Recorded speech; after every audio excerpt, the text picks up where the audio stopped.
ঐকমত্য হয়নি এমন কোনো বিষয়ে গণভোট হতে পারে না বলে মন্তব্য করেছেন বিএনপির স্থায়ী কমিটির সদস্য আমির খসরু মাহমুদ চৌধুরী। তিনি বলেন, বর্তমান সংবিধানে গণভোট করার কোনো সুযোগ নেই। স্থায়ী কমিটির আরেক সদস্য ইকবাল হাসান মাহমুদ টুকু বলেছেন, বিএনপির তৈরি ছাই এখন রক্তচক্ষু দেখায়, যা অপ্রত্যাশিত।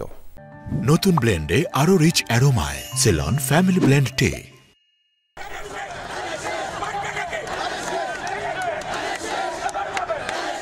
নির্বাচন নিয়ে রাজনৈতিক অনিশ্চয়তা থাকলেও বসে নেই বিএনপি। সম্ভাব্য প্রার্থীদের দিয়ে ধানের শীষের প্রচার চালানো হচ্ছে সারা দেশে।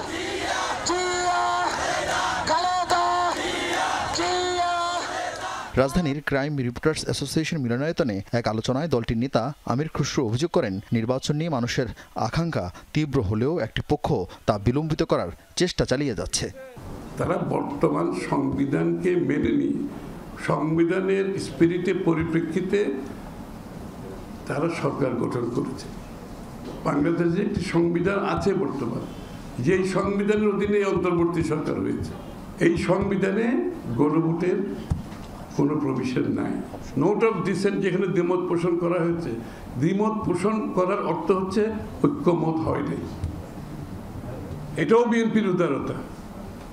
দ্বিমত পোষণ মানে ঐক্যমত হয় নাই, যে বিষয়ে ঐক্যমত হয় নাই সেটা গণভোটেও যেতে পারে না। প্রেস ক্লাবে আরেক অনুষ্ঠানে বিএনপি নেতা ইকবাল হাসান মাহমুদ টুকু নেতাকর্মীদের সজাগ থাকার আহ্বান জানিয়ে বলেন, এবার ভোট যুদ্ধ হবে ছায়ার সাথে। আমরা আওয়ামী লীগের সাথে ইলেকশন করেছি, আমরা বুঝেছি আওয়ামী লীগ কি করছে, আমরা বুঝেছি আওয়ামী লীগ কোথায় আমার ভোট নষ্ট করছে। কিন্তু এবার কিন্তু আমরা ছায়ার সাথে যুদ্ধ করছি, যে ছায়া আমাদের কর্তৃক প্রতিপালিত হয়ে আমাদের ছায়া বড় হয়ে এখন আমাদেরকে রক্তচক্ষু দেখাচ্ছে, যাদের এটা করার কথা না। কারণ তাদের মুক্তিযুদ্ধের সময় যে হাতে রক্ত লেগেছিল, সেই রক্তের দাগ কিন্তু এখনো শুকায় নেই। নয়াপল্টনে ওলামা দলের অনুষ্ঠানে স্থায়ী কমিটির আরেক সদস্য আব্দুল মঈন খান বলেন, ধর্মকে পুঁজি করা রাজনীতিতে বিশ্বাসী নয় বিএনপি। আরেফিন শাকিল, যমুনা নিউজ, ঢাকা।